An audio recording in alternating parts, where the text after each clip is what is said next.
इसी प्रकार की मुरली सुनाई देती है। आज भगवान ने शरद ऋतु की पूर्णिमा आई है, शरद पूर्णिमा आई है। भगवान ने वृंदावन के वन में प्रवेश किया है। बड़े बड़े देवताओं के द्वारा आकर के दिव्य रास मंडल तैयार किया गया है, जहाँ पर बड़े बड़े चांद सूरज लगा करके लाइटें लगाई गई है और समुद्र से क्षीर सागर से फेन ला करके दरिया में छाई गई है। अनेकानेक देवता मृदंग, ताल, टप, झांझर इत्यादि लेकर के वहाँ पर समाज गाने के लिए बैठे हैं। बड़ा दिव्य सुंदर रास मंडल तैयार है। रात्रि का समय है, शरद पूर्णिमा की वो रात्रि है। चंद्रमा पूर्ण अपनी आभा लिए हुए आकाश में प्रकाशित है। कुछ दिन की झलक वहां पर आती है। श्याम सुंदर एक शिला पर खड़े होकर के बंसी बजाते हैं। बंसी खूब बजाई पर गोपी ही सुन पाई। इसका भाव कि भगवान ने बंसी तो खूब बजाई पर सबको सुननी चाहिए और सबको नहीं सुनी। जो गोपी कांत का भाव रखती थी, प्रियतम का भाव रखती थी, जिन दंडका रंगने के महात्माओं का श्री राम के प्रति प्रियतम का भाव हुआ था, उन्हीं गोपियों को आज बंसी सुनाई दी। बड़ा देखो, कल से ही कह रहे हैं, भगवान की हर एक लीला में बहुत रहस्य बने, बहुत मार्मिक बातें इन भावों की लीलाओं की है। संसारी आदमी कोई काम करता है, कोई एक्सीडेंट हो जाता है तो घटना हो जाती है, और भगवान कुछ भी करते हैं वो लीला हो जाती है, क्योंकि लीलाएं दिव्य हुआ करती है। ये लीलाएं सामान्य नहीं हुआ करती है। अब लीला तो कब हुई होगी, कब द्वापर था, उसके बाद तो कलयुग आ गया, कितने वर्ष बीत गए, फिर भी कथा सुन रहे हैं, सुना रहे हैं। इसका क्या प्रभाव है, क्या इसके बात है? बात ये है कि भगवान जिस प्रकार दिव्य है, भगवान का प्रभाव हमेशा एक जैसा रहता है, वैसे भगवान की लीला का भी प्रभाव हमेशा एक जैसा रहता है, कभी घटता बढ़ता नहीं है। भगवान का नाम, भगवान का धाम, भगवान का रूप, भगवान का नाम, भगवान का धाम, सब चारों दिव्य है, एक जैसे प्रभाव वाले। व्यक्ति का नाम अलग है, व्यक्ति का शरीर अलग है, व्यक्ति का घर अलग है, व्यक्ति इस गांव में रहता है वो गांव अलग है, पर भगवान में, भगवान के नाम में, भगवान के धाम में, भगवान की लीला में कोई अंतर नहीं है। जो प्रभाव भगवान का है वही प्रभाव भगवान की लीला का है, वही प्रभाव भगवान के नाम का है, और वही प्रभाव भगवान के धाम का है, और वही प्रभाव भगवान के भक्तों और संतों का। तो इस रास लीला को विशेष सावधानी के साथ सुनिएगा।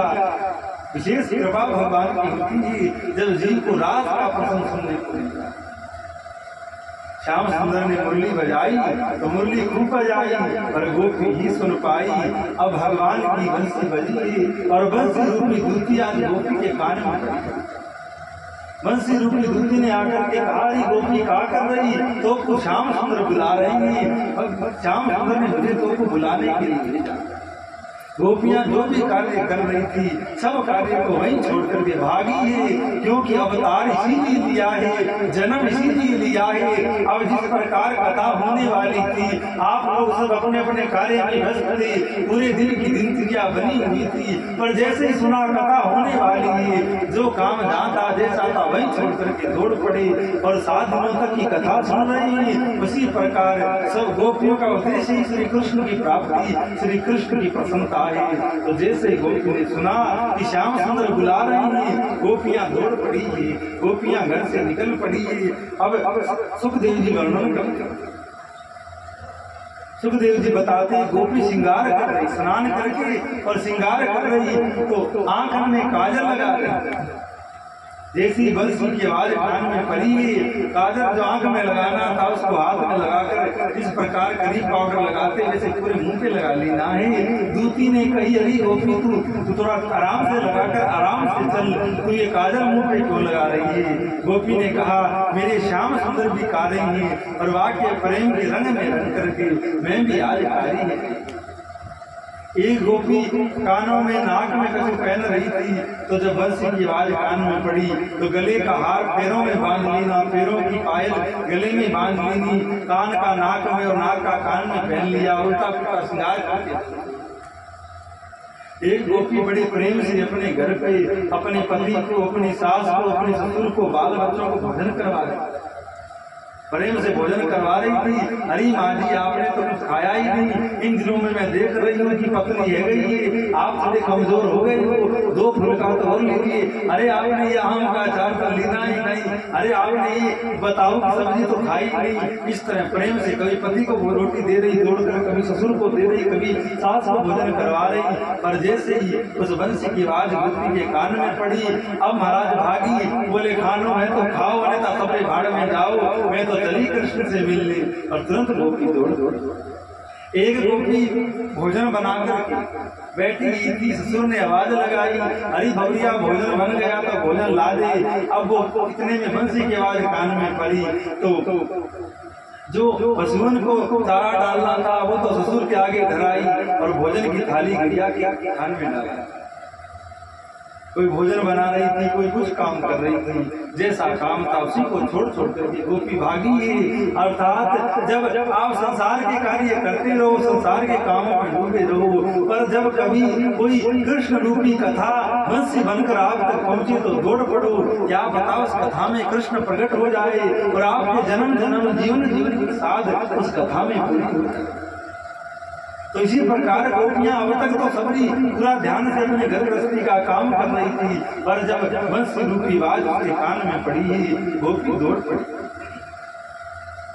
अनंत कोट गोपियां हैं, सुखदेव बाबा अलग अलग गोपी का वर्णन करते जाते हैं। एक गोपी जाने लगी, घर वालों ने पकड़ा, अरे बावरी इतनी रात्रि को कहाँ जा रही है? बोले कृष्ण से मिलने जा रही हूँ। कौन कृष्ण? तो घर में रहे। उसको पकड़कर कमरा में बंद कर दिया। गोपी बोली कि शरीर को तो बंद कर सकते हो पर आत्मा को नहीं रोक सकते। शरीर तो गोपी का घर में कमरे में बंद पड़ा है और आत्म रूप से निकल करके गोपी राज में पहुंचा।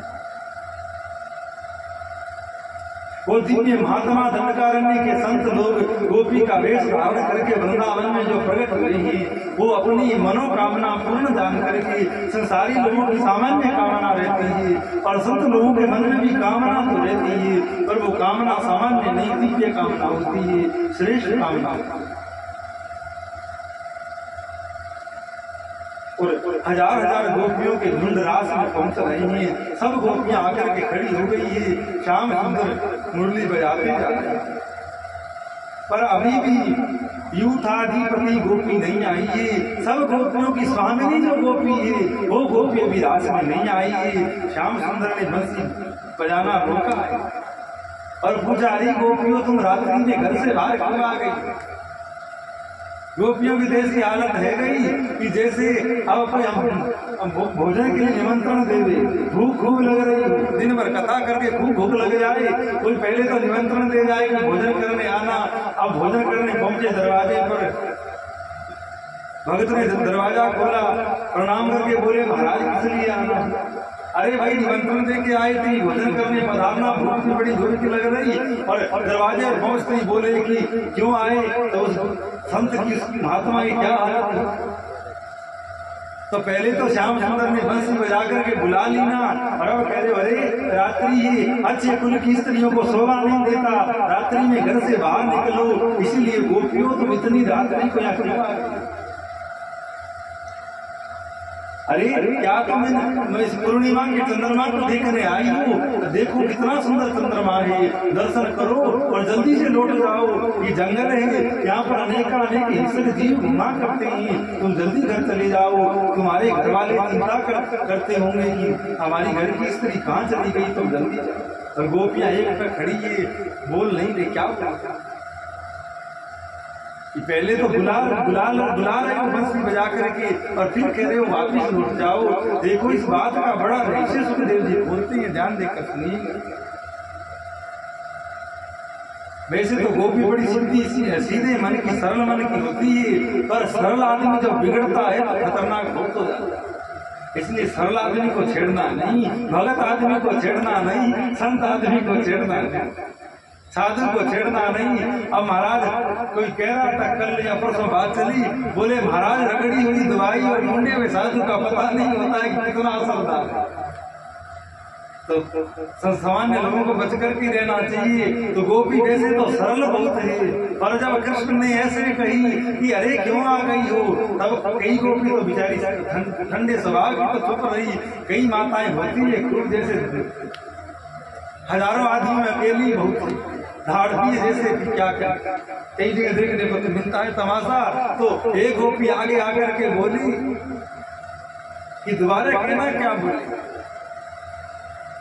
मैं पीछे खड़ी सुनाई नहीं दिया, दोबारा कहना भी क्या कह रहे थे। बोले नहीं गोपी मैं तो यही कह रहा था कि रात्रि बहुत है, इतनी रात्रि में क्यों आ गई, घर चली जा। तो गोपी बोली अब ब्रजवासी होए और गाली नहीं दे तो किस बात को ब्रजवासी। ब्रज में तो ऐसी मान्यता ही है, लोग जाते हैं वृंदावन में, पूछते क्या पता लगेगा, बोले वृंदावन शुरू हो गया, ब्रज शुरू हो गया। बोले जहाँ पर ओछी लंबी गाली शुरू हो जाए तो जान लेना कि ब्रज क्षेत्र शुरू हो गया। तो गोपी ने आगे आती पहले तो 2-4 गाली कर दी, कारे धतीड़ काजल की मूर्ति दाढ़ी की निपूते, पहले तो बंसी बजा करके बुलाता है और तेरे पीछे पागल भाई, वैसे तो काजल जैसा काजल की मूर्ति कौन तेरे से जाकर, और हम तेरे पीछे पागल भाई इतनी आ गई है तो तू भाव खा रहा है कि क्यों आ गई, तो किस लिए आ गई। और बड़ी वैदिक चर्चा, बड़ी सार की चर्चा सुखदेव जी यहाँ पर करते हैं। आखिर में गोपियों ने कहा कृष्ण कोई बात नहीं, तुम कह रहे हो क्यों आ गई हो, घर चली जाओ, ठीक है हम चली जाएंगे, पर एक बात का उत्तर हमको दे दीजिए, एक प्रश्न का उत्तर हमको दे दीजिए, हम चली जाएंगे। भगवान ने कहा जल्दी पूछो, जल्दी से अपने घर जाओ। तो उन गोपियों ने कहा एक ब्राह्मणी पतिव्रता है, पहले पति से पहले उठकर स्नान कर लेती है, फिर पति के लिए जल लगा देती है, फिर पति को उठाती है, कहती है पति देव स्नान करके फिर भोजन बनाती है, पति को पवाती है, फिर स्वयं खाती है। और हर बात पति के अनुकूल, पति के अनुरूप करती है, बस पति की ओर इस आशा से देखती रहती है कि पति मुझे क्या करे। एक सती स्त्री के जो लक्षण है, सब वो लक्षण उस ब्राह्मणी में। और ब्राह्मणी पहले पति को खिलाकर के भोजन पाती है, कोई दूध पहले पति को देकर स्वयं पाती है, पहले जल का पति को पूछती है, फिर स्वयं जल पीती है। और एक दिन उस ब्राह्मण को कुछ धन कमाने के लिए घर छोड़कर कहीं दूर जाना पड़ा, कहीं विदेश जाना पड़ा। तो ब्राह्मणी दुखी हुई, पति को प्रणाम करके बोली कि पति देव मेरा नियम है, मैं आपको भोजन देकर भोजन पाती हूँ, आपको जल देकर भोजन करती हूँ, आपको देख करके ही मैं जीवन धारण करती हूँ, आपकी सुबह शाम में आरती करती हूँ, तो मेरा नियम कैसे चलेगा? आप तो विदेश जा रहे हैं, मेरा जो नियम है वो कैसे चलेगा? तो पति ने कहा कि जितने दिन मैं बाहर रहूं उतने दिन तुम मेरी फोटो की पूजा कर ले, मेरे स्वरूप की पूजा कर ले। श्री कृष्ण ने कहा था कि गोपियों तुम सब अच्छे घर की स्त्रियां हो, और अच्छे घर की स्त्रियों को अपने पतियों की सेवा करनी चाहिए, रात्रि में से बाहर नहीं निकलना चाहिए। तब गोपियों ने ये बात, तो हे कृष्ण वो ब्राह्मण तो चला गया है और अपनी एक फोटो उस ब्राह्मणी को दे गया, और अब ब्राह्मणी जैसे पति की सेवा करती वैसे उस फोटो की सेवा करती, सुबह जल्दी उठती, स्नान करती, फिर फोटो को स्नान करवाती, भोजन बनाती, फोटो को भोग लगाती, फिर स्वयं पाती। तो हे कृष्ण आप इस बात का उत्तर दीजिए। कई दिनों के बाद में उसका पति वापस लौटा, और पति का घर में उस समय प्रवेश हुआ जिस समय ब्राह्मणी अपने पति की फोटो की आरती करती। और शास्त्रों की ऐसी मर्यादा है, शास्त्रों में ऐसा आया है कि आरती को बीच में नहीं छोड़ा जाता। आप लोगों के ज्ञान के लिए कहें कि लोग आरती से पहले ही जो निकलने को करते हैं कि अपराध है। आरती पूर्ण हो जाए, प्रसाद मिल जाए, उसके बाद में निकलना चाहिए। जो आरती के बीच में जाते हैं वो जो लोग आरती कर रहे हैं उनका पाप ले जाते हैं। वैसे तो अच्छी बात है, भले लोग आरती करते रहे तो जाने वाले बदमाश होते हैं उनका पाप ले जाए, भगत सुखी रहे दुखी रहे, ऐसा होना भी चाहिए। पर आप सब भगत हो तो पाप नहीं लेते, इसीलिए आपको बता रहे हैं। तो हे कृष्ण वो ब्राह्मणी क्या कर, पति ने आकर दरवाजा खटखटाया, अरे ब्राह्मणी दरवाजा खोलो। अब वो ब्राह्मणी क्या करे, आरती कर ही रही है, आरती बीच में छोड़ती है तो सास की मर्यादा का उल्लंघन होता है। और अगर दरवाजा नहीं खोलती है तो पति दरवाजे पर खड़ा हुआ है, उसको इंतजार करवाना भी एक पतिव्रता स्त्री को शोभा नहीं देता। तो हे कृष्ण बताओ ब्राह्मणी क्या करे। तब कृष्ण ने कहा, अरे इतनी सी बात भी, अब तक फोटो की पूजा कर रही थी, अब असल आ गया तो फोटो को छोड़कर दरवाजा खोल देना चाहिए, क्योंकि वो फोटो की आरती कर रही थी। जब असल दरवाजे पर खड़ा हुआ है तो फोटो की आवश्यकता नहीं रही। अब तो आरती की थाली ले जाए, दरवाजा खोल दे और दरवाजे पर खड़े हुए असल पति की पूजा करे। तब गोपियों ने कहा, हे कृष्ण वही तो हम कर रही हैं। आपने कहा तुम स्त्री हो और घर में जाकर पतियों की सेवा करो। हे कृष्ण, जब तक हमको ज्ञान नहीं था तब तक उस हाड़ मास के पति की सेवा में कर रही थी, और से पहले तो हम कभी नहीं आई, उस पति की सेवा कर रही थी। पर जब तुमने हम पर कृपा करके हमें ज्ञान हुआ, बोध हुआ, असल पति दरवाजे पर आया, तब उस फोटो का कोई मतलब नहीं रह गया है। और असल पति तुम हो तो बताओ तुम हो कि नहीं हो। ठाकुर जी मौन हो गए, क्योंकि सत्य बात तो सत्य ही, सत्य बात को तो भगवान को झुठला नहीं सकते। सबके पति परमात्मा ही, चाहे कोई पुरुष शरीर हो चाहे स्त्री शरीर हो, सबके अंदर आत्मा है और आत्मा का पति परमात्मा है। सब संसार गोपी है और एकमात्र परमात्मा पति श्री कृष्ण। एक बार श्री मीरा जी यात्रा करती हुई वृंदावन पहुंची।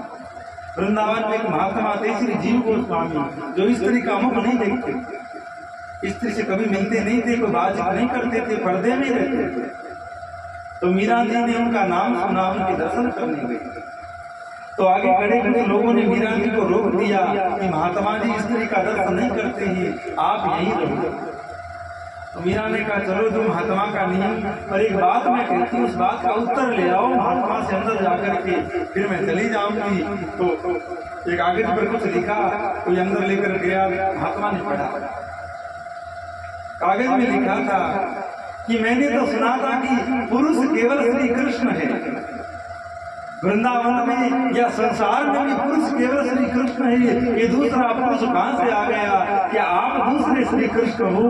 ये बात सुनते ही महात्मा को बोध हो गया, तुरंत दौड़ पड़े, पर्दे को हटा दिए, मीरा के चरणों में पड़े, बोले वो तो संसार की स्त्रियों को मना किया है, आप जैसी भगवान की भगत को थोड़ी मना किया है, क्योंकि असल में तो सब श्री कृष्ण की गोपी है और सबका पति श्री कृष्ण है। सुखदेव जी तक गोपी भाव करके बैठे हुए हैं, तभी तो रास की कथा कह पा रही है, पर परीक्षित भी गोपी भाव लेकर के बैठे हैं, तभी कृष्ण की कथा सुन पाते। आज गोपियों ने श्री कृष्ण की बोलती बंद कर दी है। जब बड़े संत बड़े भक्त जब भगवान से बात करते हैं तो भगवान को चुप करा देते हैं। भगवान को कोई चुप नहीं करवा सकता। भगवान के पास बड़ी बुद्धि है, बड़ा ज्ञान है, बड़ा तेज है, बड़ा बल है, बड़ा ऐश्वर्य है। पर जहाँ भगवान का पाला भक्तों से पड़ता है और वहाँ भी गोपियों जैसे भक्तों से पड़ता है, तो वहाँ ताक हीर की छोवरिया चचिया छाछ पे नाच नचावे। जब गोपियों से पाला पड़ता है तो उस ब्रह्म को भी कुदड़ पर छाछ पर गोपियां श्री कृष्ण को ताता भैया नचा। जो श्री कृष्ण आत्म तत्व चीनो नहीं दीनों करते डार, या कृष्ण की माया जिन मोयो सब संसार। अरे जिस परमात्मा की माया हम सब संसारियों को दिन भर नचाए करती है, जीवन भर संसारी लोग माया में नाचते हैं, उसी ब्रह्म को जिसकी माया उसकी शक्ति है, उस ब्रह्म को भक्त भी नचा देती है। ये भक्ति का सामर्थ्य है, ये भाव का सामर्थ्य। और इतने में राधा रानी जो सब गोपियों की सिरमौर युद्धाधिपति है वो पधार गई है। अब महाराज इतनी देरी ये बकवास कर रहे थे, जैसे ही राधा रानी का उस राज मंडल में प्रवेश हुआ है, जो ठाकुर बड़ी बड़ी बातें कर लिया था वो दुबक करके कोने में जाकर खड़ा हो गया है। राधा रानी का उनका आसन लगा हुआ है जिस पर श्री स्वामी जी जाकर के विराज। अब गोपियां बोली, उधर जाकर क्यों खड़े हुए, अब पूछो क्या पूछ रहे थे। बोले, अरे मैं तो ऐसे ही मजाक कर रिया था, ऐसे ही विनोद कर रिया था कि राधा रानी आए तब तक कुछ बात। पर असल बात ये नहीं थी। असल बात तो ये थी, श्री कृष्ण परख लिया था, श्री कृष्ण इनको देख लिया था, ये इस रास के लायक है कि नहीं है, इनको ब्रह्म बोध हुआ है कि नहीं है, इनके ज्ञान का पर्दा दूर हुआ है कि नहीं है। चीर हरण लीला में मैंने जो इनको वस्त्र दिए थे, वो वस्त्र पहन करके ये रास में आई ये देख कौन ऐसा महात्मा होगा। अब महाराज कोई भगत हो, साधना की, सरस्वती की बड़ी भक्ति करे, साधना करे, सरस्वती प्रकट हो जाए, आकर के सरस्वती उसकी बुद्धि और कंठ में बैठ जाए, अगर वो भी बोलने बैठे तो रास का वर्णन नहीं कर सकता है, क्योंकि रास बोलने का विषय नहीं है, रास तो अनुभव का विषय है, अनुभूति का विषय है। पर संत लोग इस अनुभूति को खुद शब्दों के माध्यम से वर्णन कर देते हैं। तो सुखदेव जी ने भी कुछ वर्णन किया है, उसी के आधार पर दास में कुछ कहने का प्रयास है। अब लोग कह देते हैं कि रास में क्या हुआ। अब किसी की बुद्धि को तो कौन संतुष्ट कर सकता है, पर जो भक्त है, जो संत है, वो इस बात को सुनकर के संतुष्ट हो जाते हैं कि रास में क्या हुआ। वैसे तो भगवान श्री भी जान सकते हैं, या सुखदेव जी जान सकते हैं, या जिन्होंने रास का दर्शन किया है वो जान सकते हैं कि रास लीला में कौन सी लीला हुई थी। बाकी सुनने और कहने वाली बात नहीं है। अब लड्डू लड्डू करने से मुंह मीठा नहीं होता है, लड्डू होए खाओ तो मुंह मीठा होता है। तो खाली कथा कहने से और सुनने से बात नहीं बनती है। मिश्री का स्वाद मिश्री खाने से आता है, भोजन का स्वाद भोजन पाने से आता है। उसी प्रकार कथा सुनने से, कथा कहने से विशेष स्वाद नहीं आता। जब कोई इस मार्ग पर चले, इस मार्ग पर निकल पड़े, और जब उसको अनुभूति होगी, रास का दर्शन होगा, कोई जान सकता है कि रास लीला में क्या हुआ, क्या दिव्यता उस रास की थी, जिसको सुखदेव जी श्री कृष्ण के चरित्र का सर्वोपरि भाग बताता। रास शुरू हुआ है, हजारों लाखों गोपियां उस रास मंडल में है, और पुरुष एकमात्र श्री कृष्ण, और श्री कृष्ण की अवस्था मात्र 5 वर्ष की उस समय है। अब आप सब लोग बुद्धि जीव बैठे विचार करिए, 5 वर्ष का एक बालक है और हजारों लाखों स्त्रियां वहां पर है, वहां पर क्या लीला भई होगी। पर जहाँ पर ब्रह्म की बात करी जाए, आत्मा और परमात्मा की बात करी जाए, तो संत निर्णय करते हैं ब्रह्म एक है और जीव अनेक है। ब्रह्म एक है, जीव अनेक है, पर एक रूप से। वैसे तो संसार में 3 वस्तु थे, संसार में 3 चीजों के अलावा संसार में कुछ भी नहीं है। वो 3 चीजें क्या है? वो 3 चीजें हैं, एक तो ब्रह्म है और एक आत्मा है, और दोनों के बीच में तीसरी माया है। ध्यान देकर के सुनिए, दास का विशेष प्रयास रहता है कि लोगों को समझा सके। बोलने की शैली थोड़ी कठिन है, थोड़ा ज्यादा बोल जाते हैं, तेज बोल जाते हैं, शरीर को बड़ा कष्ट हो जाता है, और प्रयास यही रहता है कि कुछ भी करके लोगों को समझाया जा सके, उनको कृष्ण में लगाया जा सके, उनको भक्ति में लगाया जा सके। तो ध्यान देकर सुनिए, संसार में 3 ही चीजें, चौथी वस्तु का कोई नाम ही नहीं है, ना कोई वस्तु। पहली है ब्रह्म परमात्मा, दूसरी है जीव, जीव कह दो, आत्मा कह दो, मनुष्य कह दो, और तीसरा दोनों के बीच का जो पर्दा माया। ये 3 ही चीजें है, चौथी वस्तु को हुआ नहीं करता। और वैसे 3 नहीं है, 2 है, आत्मा और परमात्मा, और वैसे 2 भी नहीं है, 1 है। स्तर जैसे जैसे साधना करो तो स्तर बढ़ता जाता है। शुरुआत में 3 है, ब्रह्म जीव और माया। थोड़े आगे बढ़ो तो 3 नहीं रहे, 2 रह गए। भगत बने तो 2 रह गए, भगत और भगवान, आत्मा और परमात्मा, जीव और ब्रह्म। माया चूंकि तो 2 रहे, और जहाँ अंतिम अवस्था हो गई वहां पर 2 भी नहीं रहे, 1 हो गया। वो कौन बोले? ब्रह्म। अब ये रास की क्या चल रही है, क्या समझोगे? संसारी लोग कह देते हैं रास में क्या हुआ था, कोई स्त्री पुरुष का भोग हुआ होगा, पर भैया ये ब्रह्म ज्ञानियों की संहिता है, परमहंसों की संहिता है। वासना में डूबे हुए पुरुष क्या कृष्ण की लीला को समझेंगे, क्या वो अपना कल्याण करेंगे? एक पेड़ के ऊपर कबूतर बैठता है, कबूतरी को देखता रहता है, चील बैठती है, मांस के टुकड़े को देखती रहती है, पर उसी आम के पेड़ पर कभी तोता आकर के बैठता है, आम पर लगे हुए फल को देखता है, चोंच लगाकर क्या में फल का पान करता है, उसी प्रकार इस भागवत रूपी पेड़ के ऊपर जो भगवान का अनुरागी प्रेमी भक्त आकर के बैठता है, तो कृष्ण लीला के असल रस का वो पान कर जाता है, वो आत्मा को ब्रह्म को प्राप्त कर जाती है, मानो उस आत्मा का परमात्मा के साथ में रास हो जाता है। सुखदेव जी वर्णन करते ही, एक परीक्षित अनंत कोटि गोपियां हैं, एक कृष्ण है।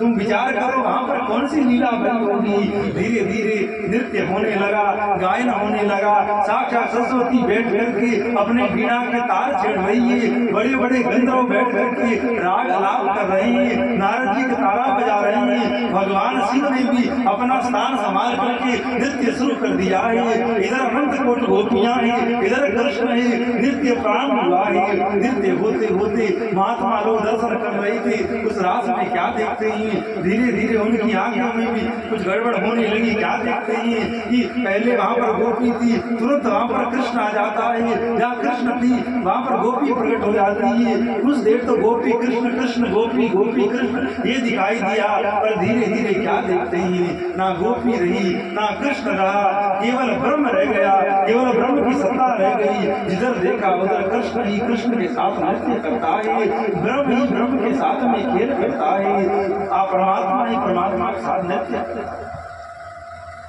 अब जिसको ये व्याख्या समझ में आती होगी, जिसका थोड़ा कुछ भगवान की लीला में प्रवेश होगा, वो इस बात के साथ को समझ सकेगा कि रास क्या है। पहले जीव है, परमात्मा अलग है, पहले जीव और परमात्मा लीला करते हैं, उनका नृत्य होता है। जब कोई जीव भगवान की भक्ति में लगता है तो धीरे धीरे वो भी कुछ कुछ भगवान होने लगता है। एक दिन ऐसा आता है भगवान और भगत दो नहीं रह जाते हैं, भगत और भगवान एक हो जाता है, उसी को रास कहते हैं। एक तरफ जल रखा हुआ है, एक तरफ दूध रखा हुआ है, किसी ने उठा करके जल को दूध में डाल दिया तो जल का रास हो गया दूध के अंदर। अब पानी की कीमत तो कुछ नहीं होती है, पर जब वो पानी दूध में मिला तो 50 रुपया लीटर दूध बिकेगा, तो पानी की 50 रुपया लीटर जा रहा है। उसी प्रकार जीव की कोई कीमत नहीं है, ये जीव जिसका कोई मोल नहीं है, पर ये जीव जो परमात्मा में मिलता है तो ये अनमोल हो जाता है। जीव का परमात्मा के साथ में रास हो जाता है,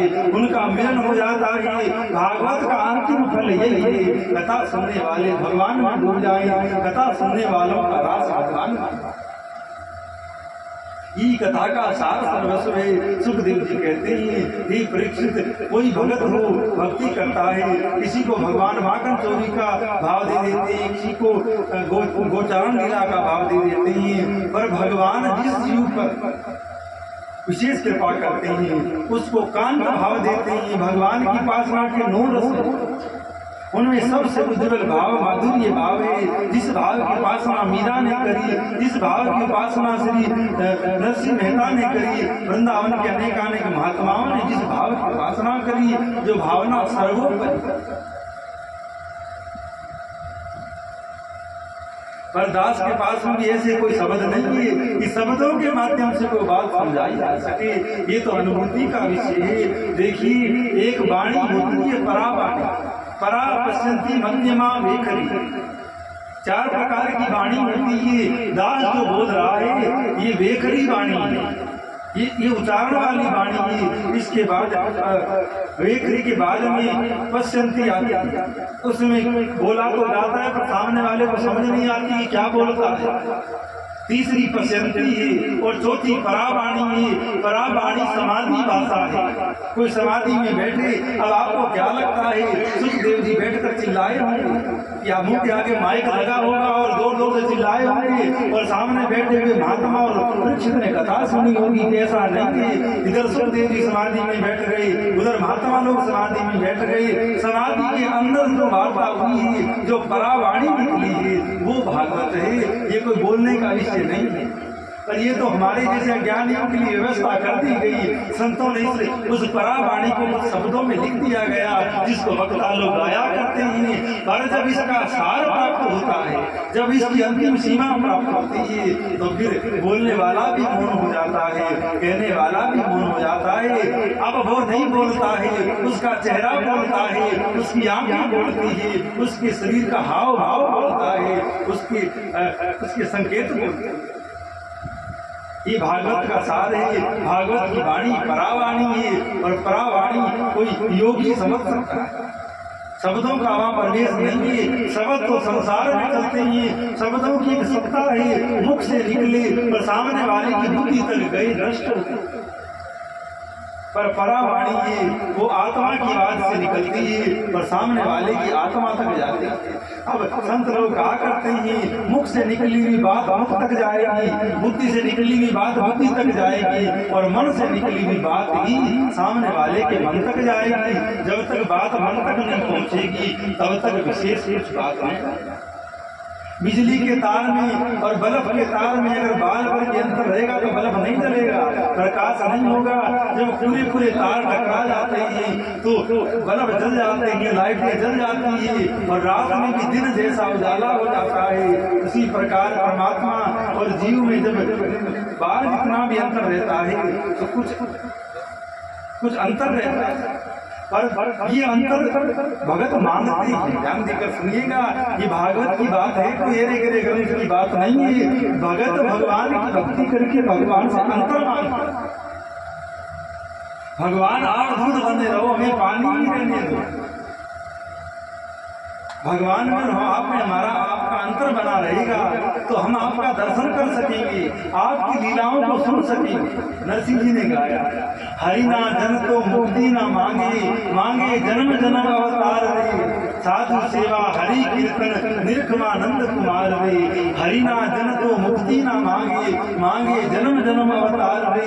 एक तरफ जन्म को व्याधि का दिया गया, जन्म को सबसे बड़ा दुख कह दिया गया और एक तरफ वैष्णव लोग भक्त लोग जन्म मांगते हैं। पर कैसा जन्म? बोले वैष्णव के घर का बालक, भगत के घर का बालक।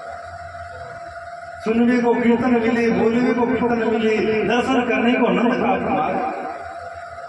बड़े बड़े संत गाया करते हैं, हे विजना तो पे अचला पसार मानू, जन्म जन्म याही ब्रज बसो। हे विजना तो पे अचला पसार मानू, जन्म जन्म याही ब्रज बसो। नंद समीप घर नंद समीप घर, नंद सुत संग हिलगो मिलगो। विजना तो पे अचला पसार मानू, जन्म जन्म याही ब्रज बसो। अर्थात हमको मुक्ति नहीं चाहिए, हमको मोक्ष नहीं चाहिए, हमको कल्याण नहीं चाहिए, हमको तो जन्म चाहिए। और कैसा जन्म? बोले आपको भक्त का। भक्त जो आनंद लेता है वो आनंद मोक्ष प्राप्त वाला नहीं लेता है, वो आनंद मुक्ति और कल्याण वाला नहीं लेता है। इसीलिए तो भागवत का सर्वश्रेष्ठ हो गया है, जो भक्ति देता है, भगवान की लीला का सुख देता है। ये परम हंसों की सहिता है। या इसका जो रस है उस रस को बड़े बड़े ब्रह्मानंद में डूबे हुए महात्मा भी पान करते हैं। सब साधनों का फल क्या है? भगवान का आनंद प्राप्त हो जाना। तीन रस है, एक तो विषय रस है, एक ब्रह्म रस है और एक प्रेम रस है। संसार में जो सब हम जो खाने पीने का जो भी स्वाद लेते हैं उसको संत लोग विषय रस कहते हैं। विषय रस सबसे नीचा, सबसे छोटा रस है, जो बार बार जन्म मरण में डालने वाला है, मनुष्य की अधोगति बिगाड़ने वाला है। विषय रस से तो ऊंचा उठता है तो उसको ब्रह्मानंद मिलता है। पर ब्रह्मानंद भी विशेष नहीं है। जहाँ पर प्रेमानंद की बात आती है, प्रेमानंद भगवान का आनंद है, ब्रह्मानंद आत्मा का सुख है। विषय रस शरीर का सुख है, ब्रह्मानंद आत्मा का सुख है। पर जो परमात्मा का सुख है उसी को प्रेमानंद कहते हैं और भागवत प्रेमानंद प्रदान करता है। तो विचार यही रहता है कि राज का ही प्रसंग कहते रहें, पर कुछ और भी आवश्यक प्रसंग है जिनको हम कहना आवश्यक मानते हैं। तो इस प्रकार की रास हुआ है। अब रास होते होते एक लीला भई कि गोपियां नृत्य करते हुए थक गई, उनकी बेड़ी खुल गई और श्री कृष्ण से बोली, अरे श्री कृष्ण हम कुछ थक गई हैं, कुछ परिश्रम हो आया है। भगवान ने कहा चलो चिंता नहीं करो, मैं तुम्हारा चरण दबा देता हूं। किसी को बोले मैं तुम्हारी बेनी दूध देता हूँ। और जब गोपियों को लगा कि हम तो इतनी बड़ी ही श्री कृष्ण हमारे इतने वफू हैं, ये हमारा चरण दबाता है, ये ब्रह्म इतना बड़ा था और आज वो छोटा हो गया हमारे चरण दबाता है, तो जहाँ कहीं मान आया नहीं, कुछ न कुछ मैं आई नहीं, भगवान चले जाते हैं। जैसे गोपियों के मन में ये भाव आया, तुम श्री कृष्ण वहां से अंतर ध्यान, और जो भगवान अंतर्जान हुए हैं, गोपियों को अपार विधेय भगवान का हो आया है। व्याकुलता में गोपियां डूब गई है। हे प्राणनाथ, हे श्री कृष्ण, हे प्रियतम, आप कहाँ चले गए हो? इतनी देर तो आप इतने प्रसन्न थे, हमारे संग नृत्य कर रहे थे, जो सुख ब्रह्मा जी को भी प्राप्त नहीं हुआ वो सुख आप हमें प्रदान कर रहे थे, और अब आप चले गए। गोपियां खूब रोई, और गोपियों ने रो करके जो पुकार करी, सुखदेव जी ने 19 श्लोकों में गोपी गीत के नाम से उसको लिख दिया। उस गोपी गीत का अर्थ इतना गूढ़ है कि वेद का अर्थ भी फीका लगने लगता है उस गोपी गीत के आगे। जो कोई मनुष्य 1 वर्ष तक इन गोपियों के द्वारा जो गीत गाया गया, जो 19 श्लोक है, उनका पान करता है, 1 वर्ष के अंतर उनको श्री कृष्ण प्रकट होकर के दर्शन देंगे। ऐसा उस रास के श्लोकों का प्रभाव है। गोपियों ने गीत गाया, और जब गोपियां रोई तो हृदय का एकार था, हृदय की मलिनता थी, वो निकल गई है और भगवान प्रकट हो गई है। फिर पुनः रास हुआ है। अब ये ऐसा रास हुआ है, उसके बाद में ना गोपी मिली है, ना कृष्ण मिला है। जल दूध में मिलने के बाद में नहीं मिलता, फिर तो वो दूध ही हो जाता है। तो उसके बाद में कृष्ण नहीं मिला। अब आइए छोटी सी राम जी की भी एक थोड़ी मधुर चर्चा कर। अयोध्या में बड़े श्री पुरुष विराज, और लखनऊ के नवाब थे, तो अधर्मियों के द्वारा अयोध्या को उजाड़ दिया गया था, हिंदुओं को सबको वहां से भगा दिया गया। ये बड़ी चर्चा है, और जो हम कहना चाहे वही कहें। तो उसके बाद जो मथुरा के जो नवाब थे, लखनऊ के नवाब थे, उन्होंने अयोध्या को दोबारा बसाया, बड़े बड़े मंदिर बनवाए, अच्छी व्यवस्थाएं करी, और संत महात्माओं को वहां पर ला करके रखा। तो लखनऊ के नवाबों का बड़ा योगदान अयोध्या जी में रहा। आज से लगभग 150 वर्ष पहले की बात। तो अयोध्या में एक सिद्ध पुरुष विराज, तो नवाब लोग उनके प्रति बड़ी श्रद्धा है।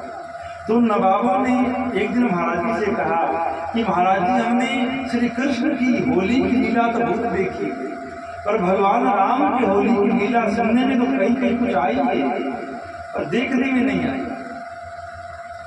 ये जो कथा लीला आप सुन रहे हो, ये उपासना का दर्पण है, ये उपासना की पद्धति है, मात्र कथा नहीं।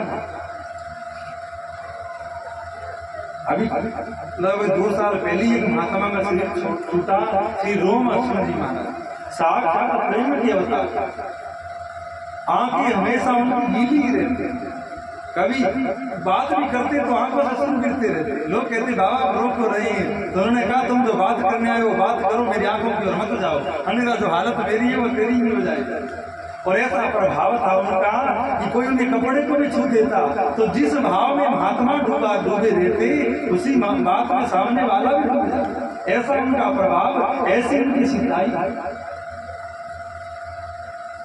वो सीता जी को अपनी बेटी मानती, और श्री राम जी को अपना जवाई मानती, और हमेशा सीता राम जी की विवाह की लीला देखा करते, और सीता की विदाई को याद करके रोते रहते। ये भाव संत,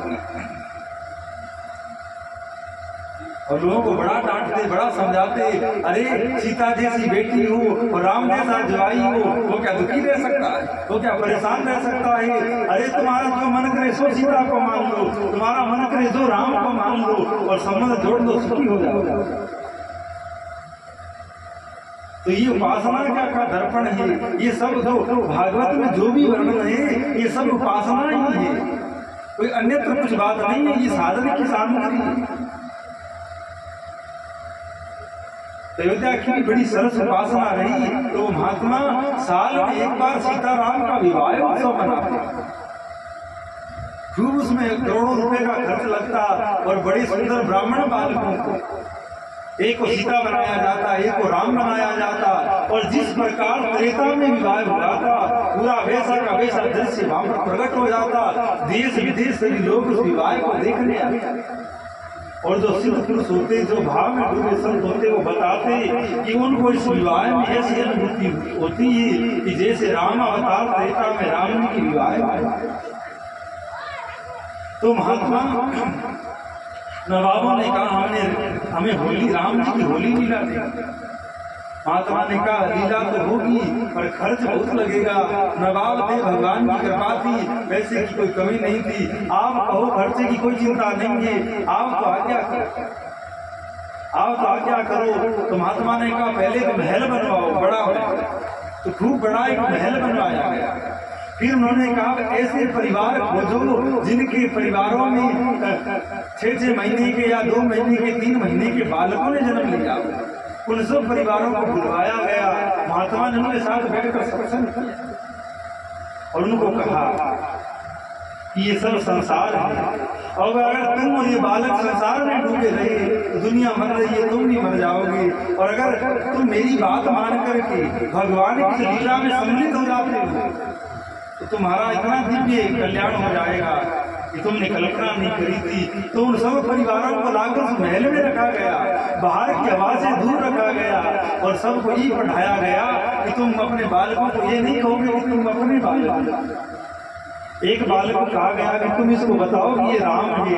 एक को बताया गया कि लक्ष्मण है, तू घर थे, शत्रु बने। कुछ कन्याएं भी वहां पर लाई थी 2-2 महीना की, उनके माता पिता भी नहीं रहते। नवाबों ने सब व्यवस्था वहां पर करी थी। तो वो उन कन्याओं को किसी को सीता कह रहे, किसी को उर्मिला कह रहे, किसी को मांडवी कह रहे, किसी को सुती कीर्ति कह रहे। और जो राम कथा में जो चरित्र होता वो उनको सुनाते। तो बालक जब से समझ पकड़ी तब से लेकर 12 वर्ष के, 10 वर्ष के, 9 वर्ष की हुई, तब तक वो बातें उनको कैसी सुनाई गई, वो बातें